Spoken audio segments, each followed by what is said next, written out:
יש אינטרסים של האדם, בעיות של האדם וערכים של האדם.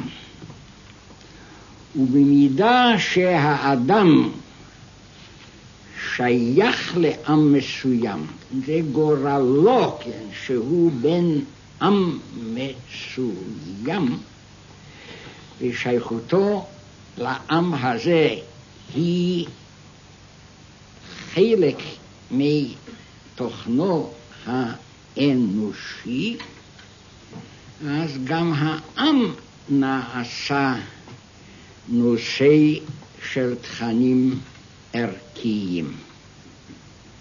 ואילו המדינה לעולם איננה נעשית נושא תכנים ערכיים,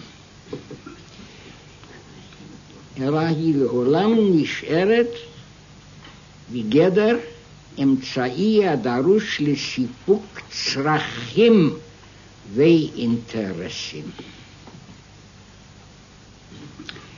היפוכו של כל מה שאמרנו מחל על הדת, שאיננה אמצעי לשום דבר,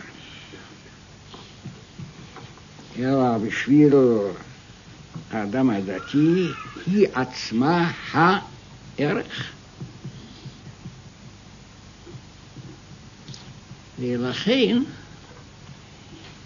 עצם מציאותה של מדינה הוא מבחינתה דבר אינדיפרנטי מבחינת ערכית. כי מהותה של דת, ואני חושב שזה נכון לגבי כל דת, שהיא ניצבת מול המדינה. פירוש הדבר הזה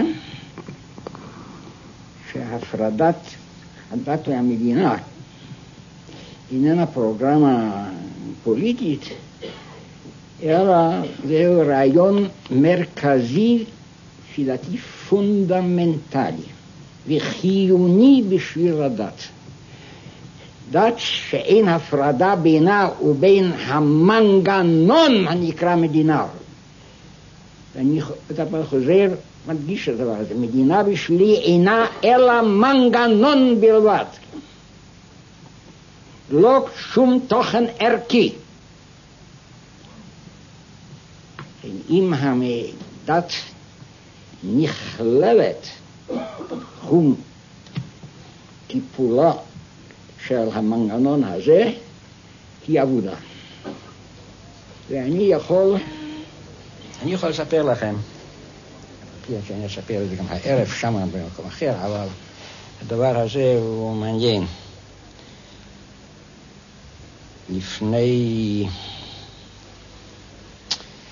אני זוכר בדיוק 25 שנים, אולי כבר 30 שנה, הייתה לי פעם שיחה ממושכת מאוד עם דוד בן גוריון. היו בינינו הרבה שיחות במרוצת השנים. הם לא היו שיחות ידידותיות, אף פעם לא. ונתגלגלו הדברים ביד הפרדת הדת והמדינה. הוא אמר לי, אני מבין יפה מאוד, למה אתה דורש בכל תוקף הפרדת הדת? ומהי מידת התוקף הזה? זה אשתדל להסביר לכם אחר כך תוך דקות אחדות. למה אתה דורש בכל תוקף את הפרדת הדת מהמדינה?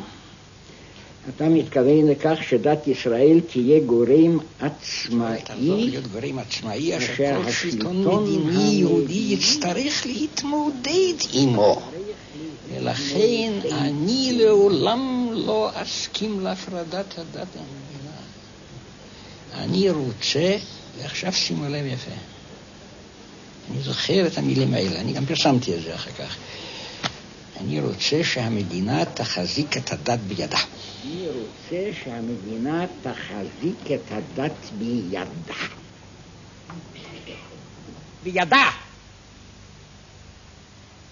ועל זה עניתי לו, ואני רוצה שדת ישראל תשתחרר משלטונך. השואל הבא.